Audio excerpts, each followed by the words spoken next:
આપ જોઈ રહ્યા છો ન્યૂઝ 18 ગુજરાતી। હું છું સિદ્ધાર્થ ધોળકિયા। વિમાન દુર્ઘટનાના સીસીટીવી સામે આવ્યા છે। વિમાન દુર્ઘટનામાં અજીત પવારનું નિધન। વિમાન દુર્ઘટનામાં 5 લોકોના પણ મૃત્યુ થયા છે।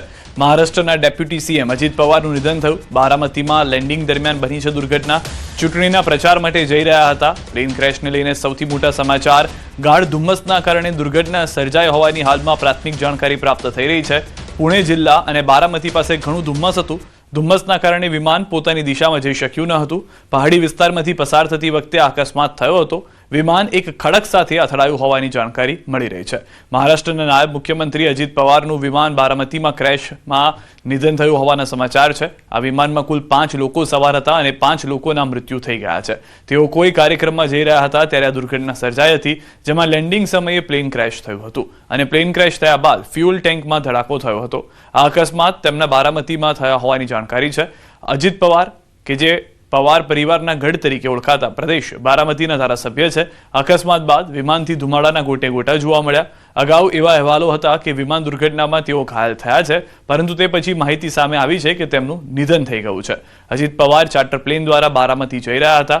અકસ્માત બાદ વિમાનમાં આગ લાગી ગઈ હતી। અજીત પવાર આજે બારામતીમાં અનેક કાર્યક્રમોમાં હાજરી આપવાના હતા। भविष्य में पार्टी की दिशा के बारे में आप कुछ कहना चाहिए?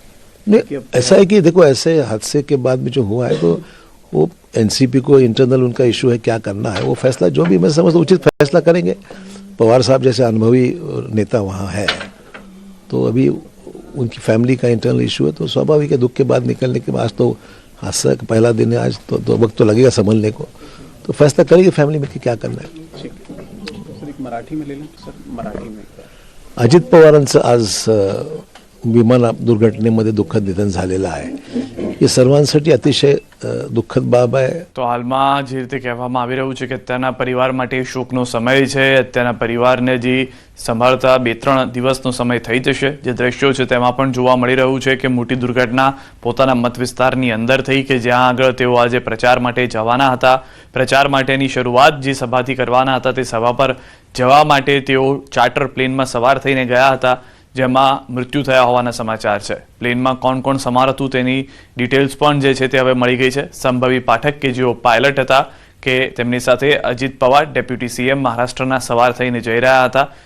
વિદીપ જાદવ જે પીએસઓ હતા તે પણ પ્લેનમાં સવાર હતા। કુલ 5 લોકો જે છે તેમાં પિંકી માલી જે એટેન્ડન્ટ હતા પ્લેન માટેના તે પણ તેમાં હતા, અને સુમિત કપૂર કે જે અન્ય પાયલટ હતા। એમ કુલ 2 પાયલટ સાથેનું આ ચાર્ટર પ્લેન જઈ રહ્યું હતું અને તેમાં અન્ય 2 લોકો જેમાં પીએસઓ એક હાજર હતા અને એક હતા જે પ્લેન અટેન્ડન્ટ હોય છે, ફ્લાઇટ અટેન્ડન્ટ તે, અને ખુદ અજીત પવાર। એમ આ ઘટના ઘટી હોવાને સમાચાર મળતા આસપાસથી લોકો દોડી આવ્યા હતા, પરંતુ ફ્યુલ વધારે હોવાને કારણે બ્લાસ્ટ થઈ ગયો હતો તેવી પણ જાણકારી પ્રાથમિક રીતે મળી રહી છે। જો કે એ તો તપાસનો વિષય છે, જેમાં એફએસએલની પણ મદદ લેવામાં આવશે, કારણ કે પહાડી વિસ્તાર જે હતો ત્યાં આગળ જે પ્લેન જઈને ક્રેશ થયું છે રનવેથી થોડું દૂર હોવાની પ્રાથમિક જાણકારી મળી રહી છે, અને મુખ્ય કારણ આવું થવાનું ધુમ્મસ માનવામાં આવી રહ્યું છે કે ધુમ્મસના કારણે આ દુર્ઘટના ઘટી હોઈ શકે છે। રનવેથી થોડું દૂર પ્લેન રહી ગયું, જે પહાડો હતા ત્યાં આગળ જઈને થયું હોવાની પ્રાથમિક જાણકારી છે।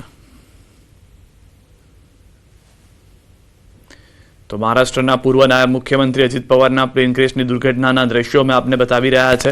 સૌથી વધારે મહત્વની વાત એ પણ છે કે અજીત પવાર કે જેઓ એક એવા નેતા તરીકે એનસીપીને આગળ લઈને જઈ રહ્યા હતા કે જે પોતાના મૂળ પ્રેસિડેન્ટ જે હતા જેમ કે શરદ પવાર તેનાથી અલગ થઈ અને આ પાર્ટી બનાવવામાં આવી। તેને સાથે લઈને પોતાના ધારાસભ્યો સાથે, સાંસદો સાથે તેઓ ભાજપની સાથે સહકારમાં સરકાર ચલાવી રહ્યા હતા। અને આજે જે લોકલ બોડી ઇલેક્શન જે આપણે મુંબઈમાં ઇલેક્શન જોયા થોડા સમય પહેલાના, તેવી રીતે ઇલેક્શન્સ બારામતીમાં પણ થવાના હતા, તેના પ્રચાર માટે જ ગયા હતા। उस दुर्घटना में वो नहीं बचे। महाराष्ट्र की और देश के राजनीति का एक बहुत भारी नुकसान हुआ है। देश के उभरते युवा नेता थे, महाराष्ट्र की नेतृत्व करने की उन पर क्षमता थी। हाल ही में कॉरपोरेशन महापालिका के चुनाव हुए थे और उसके बाद एक तरफ महाराष्ट्र का बजट उन्हें पेश करना था, दूसरी तरफ ग्रामीण इकाइयों के चुनाव आज से शुरू हुए हैं। उसके प्रचार के लिए वो जा रहे थे अपने क्षेत्र, और उस समय उनका विमान दुर्घटनाग्रस्त हुआ। बहुत ही डिसिप्लिन नेता थे, कम ही नेता मैंने देखे हैं कि जितने डिसिप्लिन हो, इतने समयबद्धता के लिए वो मशहूर थे। कभी भी किसी मीटिंग में कभी देर से नहीं आना, कभी मीटिंग में पूरे ध्यान से मीटिंग की कार्रवाई में भाग लेना, ये बहुत ही रेयर क्वालिटी थी जो कि हर एक राजनेता में मैं नहीं देखता। 2010 के नवंबर में हम दोनों ने महाराष्ट्र के प्रशासन की जिम्मेदारी संभाली थी। मैं मुख्यमंत्री बना और मेरे साथ पहली बार वो उप मुख्यमंत्री बने। 4.5 साल तक हम दोनों ने महाराष्ट्र की बागडोर संभाली। कई सारे जनता के हितों के निर्णय लिए और कुछ हमारे मतभेद भी हुए। मुझे याद है कि बीच में एक बार वो नाराज होकर उन्होंने इस्तीफा अपने पद के दिया, बाहर चले गए, लेकिन फिर महीने भर के बाद उनको मना कर वापस हम मंत्रिमंडल में ले आए। और वो उनके पास वित्त विभाग था, आज भी उनके पास वित्त विभाग था। कई सारे महाराष्ट्र सरकार के बजट उन्होंने पेश किए और बजट पेश करने में वो माहिर हो गए थे। पूरी महाराष्ट्र की अर्थव्यवस्था की नब्ज उन्होंने पहचानी थी। साथ ही में कृषि क्षेत्र, सहकारिता क्षेत्र में वो एक बहुत ही देश के अग्रणी नेता थे। महाराष्ट्र को उनसे बहुत बड़ी उम्मीद थी, एक दिन वो अवश्य महाराष्ट्र का नेतृत्व करने की क्षमता उनमें थी, लेकिन आज अचानक हमें छोड़कर वो चले गए। राज्य का नुकसान हुआ है, एनसीपी पार्टी का बहुत भारी नुकसान हुआ है। मैं पवार परिवार के प्रति अपनी संवेदना प्रकट करता हूं और उन्हें श्रद्धांजलि अर्पण करता हूं। તો અલગ અલગ નેતાઓ જે મહારાષ્ટ્રના છે, મુખ્યમંત્રી રહી ચૂક્યા છે, પૂર્વ મુખ્યમંત્રીને આપ સાંભળી રહ્યા હતા, જેઓ તરફથી પણ કહેવામાં આવ્યું તેમની સાથેનો જે કાર્યનો અનુભવ રહ્યો છે તે ખૂબ જ સુમેળભર્યો રહ્યો। જ્યારે જ્યારે તકલીફો આવી તેમને સમજાવવામાં આવ્યા। બીજી તરફના એ દ્રશ્યો કે જે કદાચ વિચલિત કરી શકે તેવા છે, કારણ કે આખે આખું પ્લેન ક્રેશ થયા બાદ આગની જ્વાળાઓમાં ઝપેટમાં આવી ગયું હતું, તે પણ દ્રશ્યોમાં જોવા મળી રહ્યું છે। એક પણ વ્યક્તિ બહાર આવી ન શક્યો હતો। કેટલાક એવા માનવીય અવશેષો જોવા મળ્યા છે કે જે જોઈને પણ તમારું કાળજું કંપી ઉઠે, કારણ કે પરિસ્થિતિ હતી કે ફ્યુલ હોવાને કારણે આ બ્લાસ્ટ મોટો થયો।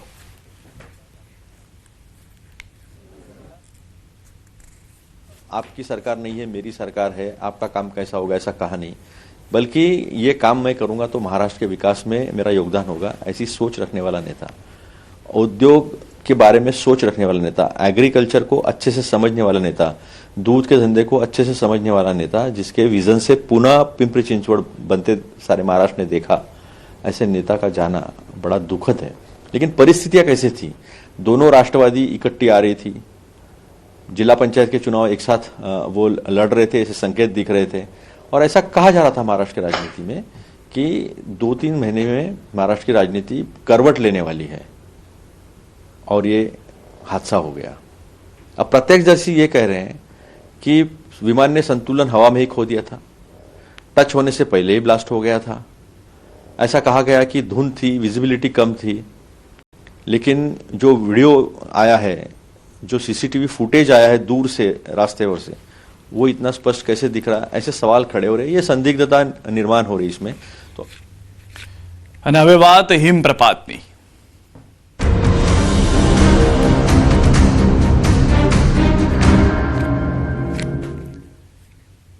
જમ્મુ કાશ્મીરમાં ઉરી શ્રીનગર રાષ્ટ્રીય ધોરીમાર્ગ પર એક મોટું ભૂસ્ખલન થયું છે। પર્વતનો મોટો ભાગ અચાનક તૂટીને રસ્તા પર પડી ગયો, જેના કારણે ટ્રાફિક સંપૂર્ણ ખોરવાઈ ગયો।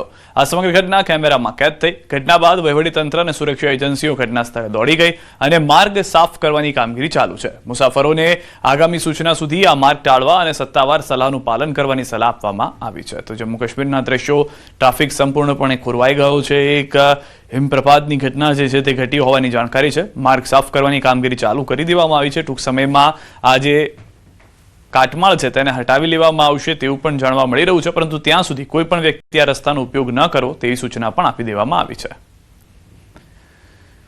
જમ્મુ કાશ્મીરના સોનમર્ગ વિસ્તારમાં સતત હિમવર્ષા અને ભારે ઠંડી વચ્ચે મોડી સાંજે હિમપ્રપાત થયો। આ હિમપ્રપાત ઇન્ટર માઉન્ટેન સોનમર્ગ અને સોનમર્ગ ઇન હોટલ્સ નજીક થયો હોવાના અહેવાલ છે, જેમાં કેટલીક હોટલોને નુકસાન પહોંચ્યું છે। રાહતની વાત એ છે કે હાલ સુધી કોઈ જાનહાનિ કે ઈજાના અહેવાલ નથી। અધિકારીઓએ બચાવની ટીમોને ઘટના સ્થળે મોકલી પરિસ્થિતિ પર નજર રાખી રહી છે। હવામાન વિભાગે અગાઉથી જ એવલાન્ચ એલર્ટ જાહેર કર્યું હતું। ઉપરાંત કાશ્મીર તથા જમ્મુ ક્ષેત્રના 11 જિલ્લાઓમાં હિમપ્રપાતની ચેતવણી આપવામાં આવી છે। સતત હિમવર્ષાને કારણે શ્રીનગર એરપોર્ટ પર 58 ફ્લાઇટ્સ રદ કરવામાં આવી છે, જ્યારે શ્રીનગર જમ્મુ નેશનલ હાઈવે પણ બંધ કરવામાં આવ્યો છે. પ્રશાસને સ્થાનિકો અને પ્રવાસીઓને હવામાનની સ્થિતિ સુધરે ત્યાં સુધી સાવચેત રહેવા અને અનાવશ્યક મુસાફરી ટાળવાની અપીલ કરી છે. જનતાની મદદ માટે તંત્રએ કંટ્રોલ રૂમ અને હેલ્પલાઇન નંબર સ્થાપિત કર્યા છે. હવામાન વિભાગે મોટાભાગના સ્થળોએ હળવાથી મધ્યમ વરસાદ અથવા હિમવર્ષા અને કેટલાક વિસ્તારોમાં ગાજવીજ કે તેજ પવનની સંભાવના વ્યક્ત કરી છે.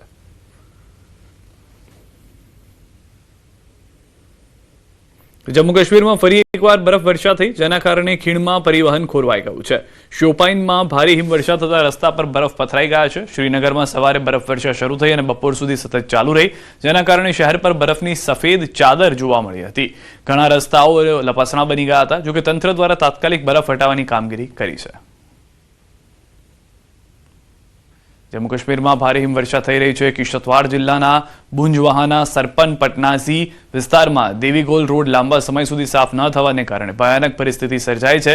રસ્તો બંધ થવાથી સમગ્ર વિસ્તારનો સંપર્ક તૂટી ગયો છે, જેના કારણે સ્થાનિક રહેવાસીઓના રોજિંદા જીવન પર ગંભીર અસર પડી રહી છે.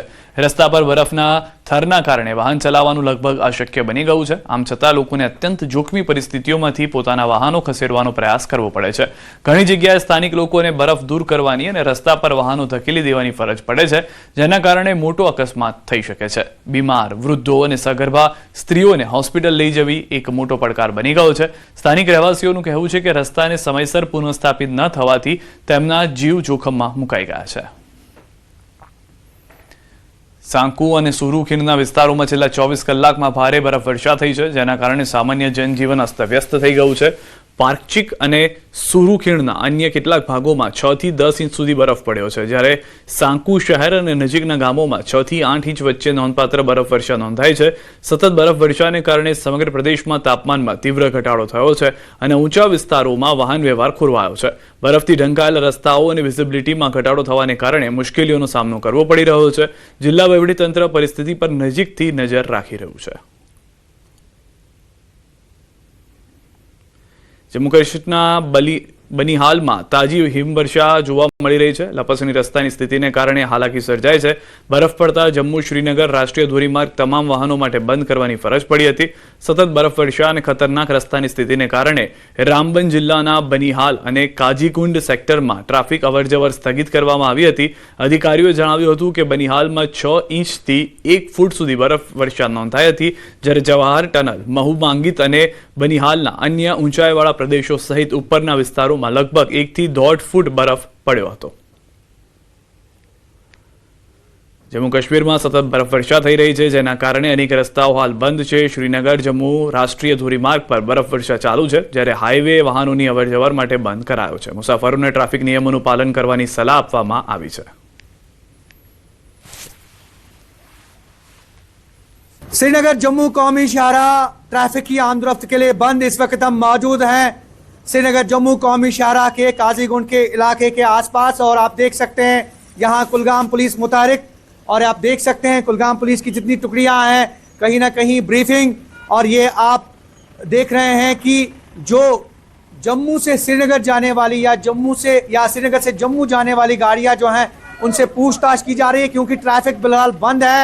और जो कम्यूटर्स हैं, जो ट्रैवलर्स हैं, उनसे कहा जा रहा है कि इस हाईवे पे फिलहाल सफ़र ना करें, क्योंकि अभी जो ये शाहराह है वो बिल्कुल बंद है ट्रैफिक की आवाजाही के लिए। ये आप देख सकते हैं वापस जो है इनको मोड़ा जा रहा है कहीं ना कहीं इनकी सेफ्टी के लिए, और यही वजह है फिलहाल अभी कुलगाम पुलिस और ज़िला इंतज़ामिया की अगर हम बात करें हाईवे पे मुतारिक है। ये आप देख रहे हैं जम्मू कश्मीर पुलिस के साथ साथ कुलगाम पुलिस के साथ साथ यहाँ CRPF की टुकड़ियाँ तैनात हैं।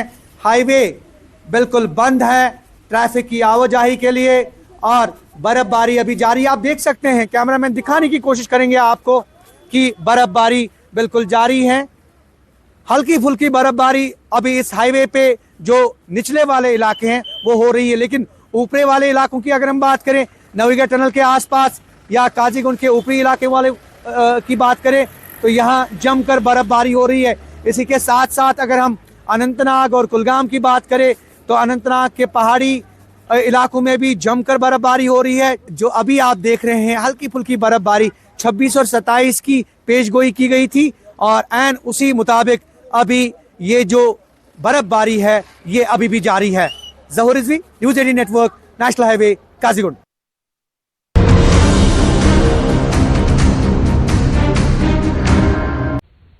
જૈશ એ મોહમ્મદ અને અલ કાયદા સાથે જોડાયેલા આતંકવાદી નવસારીથી ઝડપાયા. ગુજરાત એટીએસે નવસારીના ચારપુલ વિસ્તારમાંથી શંકાસ્પદ યુવકની ધરપકડ કરી. પકડાયેલા આરોપીની ઓળખ ફૈઝાન શેખ તરીકે થઈ, જે મૂળ ઉત્તર પ્રદેશના રામપુરનો વતની છે અને હાલ નવસારીમાં રહેતો હતો. એટીએસની તપાસમાં સામે આવ્યું છે કે ફૈઝાન શેખ પ્રતિબંધિત આતંકી સંગઠનો જૈશ એ મોહમ્મદ અને અલ કાયદાની કટ્ટરપંથી વિચારધારાથી પ્રભાવિત થયો. ઓનલાઈન માધ્યમો અને અન્ય રીતે રેડિકલાઇઝ થયા બાદ તેણે સમાજમાં ભય ફેલાવવા અને અરાજકતા ઊભી કરવાના હેતુથી ચોક્કસ જૂથની વ્યક્તિઓને ટાર્ગેટ બનાવી હતી. આતંકી કૃત્યને અંજામ આપવા માટે તેણે ગેરકાયદે રીતે હથિયાર પણ મેળવ્યા. આતંકી પાસેથી હથિયારો અને વિસ્ફોટક દારૂગોળો મળી આવ્યો હતો. આ ધરપકડ બાદ તેને કોર્ટમાં રજૂ કરવામાં આવ્યો, જ્યાંથી એટીએસે તેના 12 દિવસના રિમાન્ડ મેળવ્યા છે. તે છેલ્લા કેટલાક વર્ષોથી નવસારીમાં ટેલરિંગનું કામ કરીને રોજગારી મેળવતો હતો.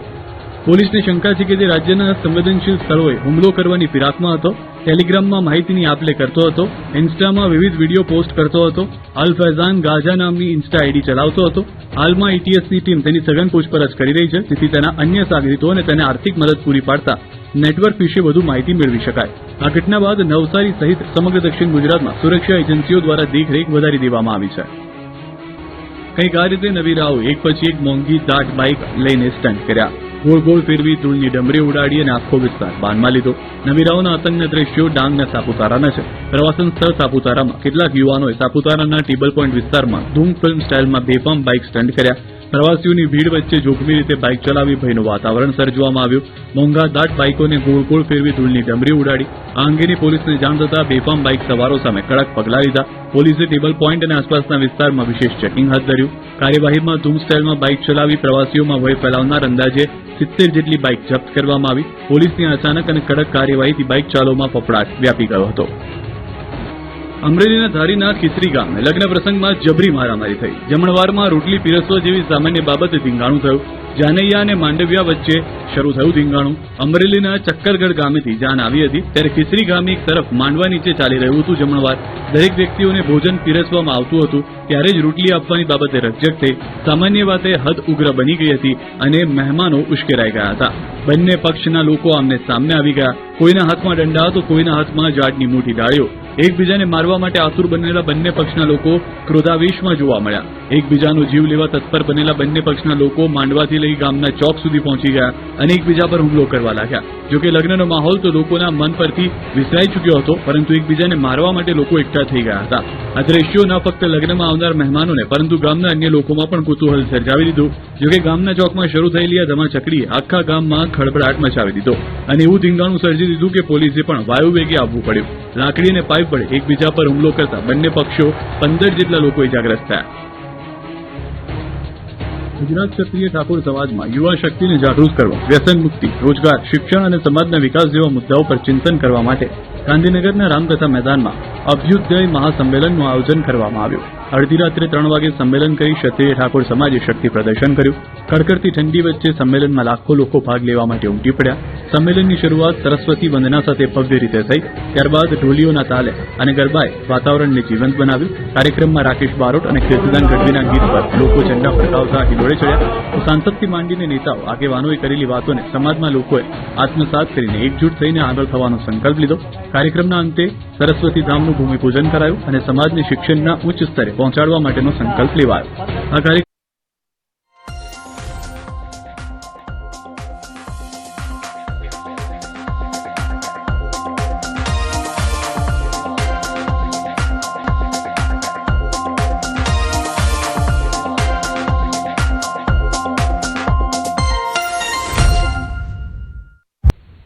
જૈશ એ મોહમ્મદ અને અલ કાયદા સાથે જોડાયેલા આતંકવાદી નવસારીથી ઝડપાયા. ગુજરાત એટીએસે નવસારીના ચારપુલ વિસ્તારમાંથી શંકાસ્પદ યુવકની ધરપકડ કરી. પકડાયેલા આરોપીની ઓળખ ફૈઝાન શેખ તરીકે થઈ, જે મૂળ ઉત્તર પ્રદેશના રામપુરનો વતની છે અને હાલ નવસારીમાં રહેતો હતો. એટીએસની તપાસમાં સામે આવ્યું છે કે ફૈઝાન શેખ પ્રતિબંધિત આતંકી સંગઠનો જૈશ એ મોહમ્મદ અને અલ કાયદાની કટ્ટરપંથી વિચારધારાથી પ્રભાવિત થયો. ઓનલાઈન માધ્યમો અને અન્ય રીતે રેડિકલાઇઝ થયા બાદ તેણે સમાજમાં ભય ફેલાવવા અને અરાજકતા ઊભી કરવાના હેતુથી ચોક્કસ જૂથની વ્યક્તિઓને ટાર્ગેટ બનાવી હતી. આતંકી કૃત્યને અંજામ આપવા માટે તેણે ગેરકાયદે રીતે હથિયાર પણ મેળવ્યા. આતંકી પાસેથી હથિયારો અને વિસ્ફોટક દારૂગોળો મળી આવ્યો હતો. આ ધરપકડ બાદ તેને કોર્ટમાં રજૂ કરવામાં આવ્યો, જ્યાંથી એટીએસે તેના 12 દિવસના રિમાન્ડ મેળવ્યા છે. તે છેલ્લા કેટલાક વર્ષોથી નવસારીમાં ટેલરિંગનું કામ કરીને રોજગારી મેળવતો હતો. પોલીસને શંકા છે કે તે રાજ્યના સંવેદનશીલ સ્થળોએ હુમલો કરવાની ફિરાકમાં હતો. ટેલિગ્રામમાં માહિતીની આપ-લે કરતો હતો. ઇન્સ્ટામાં વિવિધ વિડીયો પોસ્ટ કરતો હતો. અલ ફૈઝાન ગાઝા નામની ઇન્સ્ટા આઈડી ચલાવતો હતો. હાલમાં એટીએસની ટીમ તેની સઘન પૂછપરછ કરી રહી છે, જેથી તેના અન્ય સાગરીતો અને તેને આર્થિક મદદ પૂરી પાડતા નેટવર્ક વિશે વધુ માહિતી મેળવી શકાય. આ ઘટના બાદ નવસારી સહિત સમગ્ર દક્ષિણ ગુજરાતમાં સુરક્ષા એજન્સીઓ દ્વારા દેખરેખ વધારી દેવામાં આવી છે. કંઈક આ રીતે નવીરાઓ એક પછી એક મોંઘી દાટ બાઇક લઈને સ્ટન્ટ કર્યા. ગોળ ગોળ ફેરવી ધૂળની ડમરી ઉડાડી અને આખો વિસ્તાર બાનમાં લીધો. નવીરાઓના આતંકના દ્રશ્યો ડાંગના સાપુતારાના છે. પ્રવાસન સ્થળ સાપુતારામાં કેટલાક યુવાનોએ સાપુતારાના ટેબલ પોઈન્ટ વિસ્તારમાં ધૂમ ફિલ્મ સ્ટાઇલમાં બેફામ બાઇક સ્ટન્ટ કર્યા. પ્રવાસીઓની ભીડ વચ્ચે જોખમી રીતે બાઇક ચલાવી ભયનું વાતાવરણ સર્જવામાં આવ્યું. મોંઘા દાટ બાઇકોને ગોળ ગોળ ફેરવી ધૂળની ડમરી ઉડાડી. આ અંગેની પોલીસને જાણ થતાં બેફામ બાઇક સવારો સામે કડક પગલાં લીધા. પોલીસે ટેબલ પોઈન્ટ અને આસપાસના વિસ્તારમાં વિશેષ ચેકિંગ હાથ ધર્યું. કાર્યવાહીમાં ધૂમ સ્ટાઇલમાં બાઇક ચલાવી પ્રવાસીઓમાં ભય ફેલાવનાર અંદાજે 70 જેટલી બાઇક જપ્ત કરવામાં આવી. પોલીસની અચાનક અને કડક કાર્યવાહીથી બાઇક ચાલોમાં ફફડાટ વ્યાપી ગયો હતો. અમરેલીના ધારીના ખીસરી ગામે લગ્ન પ્રસંગમાં જબરી મારામારી થઈ. જમણવારમાં રોટલી પીરસવા જેવી સામાન્ય બાબતે ધીંગાણું થયું. જાનૈયા અને માંડવિયા વચ્ચે શરૂ થયું ધીંગાણું. અમરેલીના ચક્કરગઢ ગામેથી જાન આવી હતી, ત્યારે ખીસરી ગામે એક તરફ માંડવા નીચે ચાલી રહ્યું હતું જમણવાર. દરેક વ્યક્તિઓને ભોજન પીરસવામાં આવતું હતું, ત્યારે જ રોટલી આપવાની બાબતે રકઝક થઈ. સામાન્ય વાતે હદ ઉગ્ર બની ગઈ હતી અને મહેમાનો ઉશ્કેરાઈ ગયા હતા. બંને પક્ષના લોકો આમને સામને આવી ગયા. કોઈના હાથમાં દંડા તો કોઈના હાથમાં ઝાડની મોટી ડાળીઓ. એકબીજાને મારવા માટે આતુર બનેલા બંને પક્ષના લોકો ક્રોધાવેશમાં જોવા મળ્યા. એકબીજાનો જીવ લેવા તત્પર બનેલા બંને પક્ષના લોકો માંડવાથી લઈ ગામના ચોક સુધી પહોંચી ગયા અને એકબીજા પર હુમલો કરવા લાગ્યા. જોકે લગ્નનો માહોલ તો લોકોના મન પરથી વિસરાઈ ચૂક્યો હતો, પરંતુ એકબીજાને મારવા માટે લોકો એકઠા થઈ ગયા હતા. આ દ્રશ્યો ન ફક્ત લગ્નમાં આવનાર મહેમાનોને પરંતુ ગામના અન્ય લોકોમાં પણ કુતૂહલ સર્જાવી દીધું. જોકે ગામના ચોકમાં શરૂ થયેલી આ ધમાચકડીએ આખા ગામમાં ખળભળાટ મચાવી દીધો અને એવું ધીંગાણું સર્જી દીધું કે પોલીસે પણ વાયુવેગે આવવું પડ્યું. લાકડી અને પાઇપ વડે એકબીજા પર હુમલો કરતા બંને પક્ષો 15 જેટલા લોકો ઇજાગ્રસ્ત થયા. ગુજરાત ક્ષત્રિય ઠાકોર સમાજમાં યુવા શક્તિને જાગૃત કરવા, વ્યસન મુક્તિ, રોજગાર, શિક્ષણ અને સમાજના વિકાસ જેવા મુદ્દાઓ પર ચિંતન કરવા માટે ગાંધીનગરના રામકથા મેદાનમાં અભ્યુદય મહાસંમેલનનું આયોજન કરવામાં આવ્યું. અડધી રાત્રે 3 વાગે સંમેલન કરી ક્ષત્રિય ઠાકોર સમાજે શક્તિ પ્રદર્શન કર્યું. કડકડતી ઠંડી વચ્ચે સંમેલનમાં લાખો લોકો ભાગ લેવા માટે ઉમટી પડ્યા. સંમેલનની શરૂઆત સરસ્વતી વંદના સાથે ભવ્ય રીતે થઈ. ત્યારબાદ ઢોલીઓના તાલે અને ગરબાએ વાતાવરણને જીવંત બનાવ્યું. કાર્યક્રમમાં રાકેશ બારોટ અને કીર્તિદાન ગઢવીના ગીત પર લોકો ઝંડા ફરકાવતા હિલોળે ચડ્યા. સાંસદથી માંડીને નેતાઓ આગેવાનોએ કરેલી વાતોને સમાજમાં લોકોએ આત્મસાત કરીને એકજૂટ થઈને આગળ થવાનો સંકલ્પ લીધો. કાર્યક્રમના અંતે સરસ્વતી ધામનું ભૂમિપૂજન કરાયું અને સમાજને શિક્ષણના ઉચ્ચ સ્તરે પહોંચાડવા માટેનો સંકલ્પ લેવાયો. આ કાર્યક્રમ દરમિયાન અલ્પેશ ઠાકોરે હુંકાર કરતા કહ્યું કે હું વિવેકી છું, ડરપોક નહીં. રાજનીતિમાં કંઈ આપી નહીં શકું તો રાજનીતિ છોડી દઈશ. તો કોંગ્રેસના સાંસદ જ્ઞાનીબેન ઠાકોરે કહ્યું કે પટાવાળા અને સિક્યુરિટીથી બહાર નીકળી આઈએએસ આઈપીએસ બનો. તો ગુજરાતી ફિલ્મ કલાકાર વિક્રમ ઠાકોરે જ્ઞાનીબેનને ડીજેવાળા વિશે વિચારવા વિનંતી કરી. આ કાર્યક્રમમાં ભાજપ કોંગ્રેસના ક્ષત્રિય ઠાકોર નેતાઓ ઉપસ્થિત રહ્યા.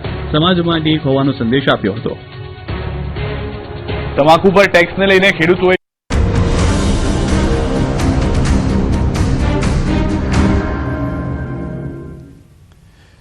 આ તરફ જમ્મુ કાશ્મીરના સોનમર્ગમાં સતત બરફવર્ષાને કારણે રસ્તાઓ પર બરફના થર જામી ગયા છે, જેના કારણે અનેક રસ્તાઓ વાહનો માટે બંધ છે. ત્યારે શ્રીનગર સોનમર્ગ હાઈવે પર દિવસ રાત બરફ સાફ કરવાની કામગીરી ચાલી રહી છે. ભારે ઠંડી અને કઠોર હવામાનનો સામનો કરીને બીઆરઓ ટીમ આ મહત્વપૂર્ણ માર્ગ પર કનેક્ટિવિટી પુનઃસ્થાપિત કરવા અને જાળવવા માટે 24 કલાક તૈનાત રહે છે. ભારે બરફવર્ષાએ ગંભીર પડકારો ઉભા કર્યા છે. જોકે 122 આરસીસીના સતત અને સંકલિત પ્રયાસો આવશ્યક ટ્રાફિકની સલામત અવરજવર માટે હાઈવેને ફરીથી ખોલવાની પ્રક્રિયાને ઝડપી બનાવી રહ્યા છે. અધિકારીઓએ મુસાફરો અને પ્રવાસીઓને સાવચેત રહેવા, ટ્રાફિક સલાહનું કડક પાલન કરવા અને હવામાનની સ્થિતિમાં સુધારો થાય ત્યાં સુધી બિનજરૂરી મુસાફરી ટાળવાની સલાહ આપી છે. જમ્મુ કાશ્મીરના પૂંછ જિલ્લામાં વરસાદ અને હિમવર્ષાને પગલે તાપમાનનો પારો ગગડ્યો છે. પીપર પાંજલ, બફલિયાજ, ચંડીમાળા સહિતના વિસ્તારોમાં હિમવર્ષા થઈ છે. ભારે ઠંડીના માહોલમાં લોકો તાપણાનો સહારો લેતા નજરે પડ્યા. ભારે હિમવર્ષાને કારણે રસ્તાઓ પર અવરજવર નહિવત બની. બજારમાં વેપાર ધીમો પડ્યો. હિમવર્ષા વચ્ચે બીઆરઓએ મુગલ રોડ પર બરફ હટાવવાની કામગીરી શરૂ કરી. હિમવર્ષાને કારણે મુગલ રોડ છેલ્લા એક અઠવાડિયાથી વાહન વ્યવહાર માટે બંધ છે. પૂંછ જિલ્લામાં ચાલી રહેલી હિમવર્ષા વચ્ચે બીઆરઓ 79 આરસીસીએ પૂંછ જિલ્લાને કાશ્મીર સાથે જોડતા ઐતિહાસિક મુગલ રોડ પર ભારે હિમવર્ષા વચ્ચે પનાડ બ્રિજથી પોશના મિલિટરી પોસ્ટ સુધી બરફ હટાવવાની કામગીરી હાથ ધરી, જેથી કરીને સૈન્ય ચોકી સુધી સૈન્ય વાહનોની અવરજવર સુનિશ્ચિત કરી શકાય અને સૈનિકોને સૈન્યમાં કોઈ અડચણ ન આવે. નોંધનીય છે કે મુગલ રોડ એક સપ્તાહ કરતાં વધુ સમયથી વાહન વ્યવહાર માટે સંપૂર્ણ બંધ છે.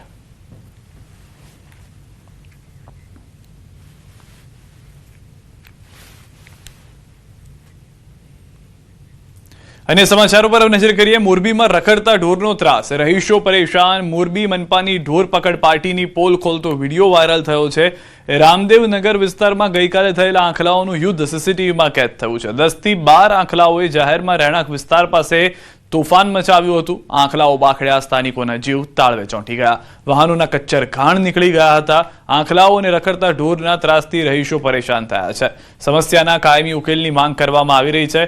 વધુ માહિતી ન્યૂઝ 18 સંવાદદાતા રવિ પાસેથી મેળવીશું. રવિ, અનેક વખત દાવા કરવામાં આવે છે કે જે રખડતા પશુઓ છે તેને ઢોર પકડ પાર્ટી કાબુ કરી રહી છે, પરંતુ અહીંયા તો વિપરીત દ્રશ્યો જોવા મળી રહ્યા છે. મોરબી મહાનગરપાલિકાની ઢોર પકડ પાર્ટીની પોલ ખુલતો વિડીયો સામે આવ્યો છે, જ્યાં સીસીટીવી સામે આવતા રામદેવનગર વિસ્તારમાં ગઈકાલે આખલાઓનું યુદ્ધ સર્જાયું હતું, જેમાં 10 થી વધુ આખલાઓએ તોફાન મચાવ્યું હતું અને ઘણા બધા વાહનોમાં નુકસાન પણ કર્યું હતું. આને લઈને મોરબી મહાનગરપાલિકાની ટીમ છે તેની કામગીરી ઉપર સવાલો પેદા થઈ રહ્યા છે. આભાર રવિ સમગ્ર માહિતી બદલ.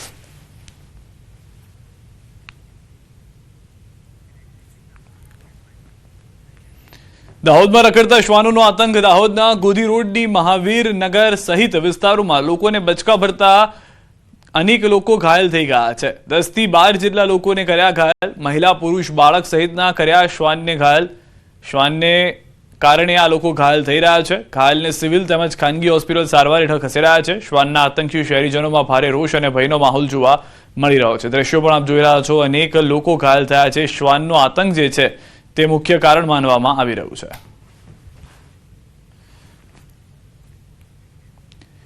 T20 world કપની ટ્રોફીને Ahmedabad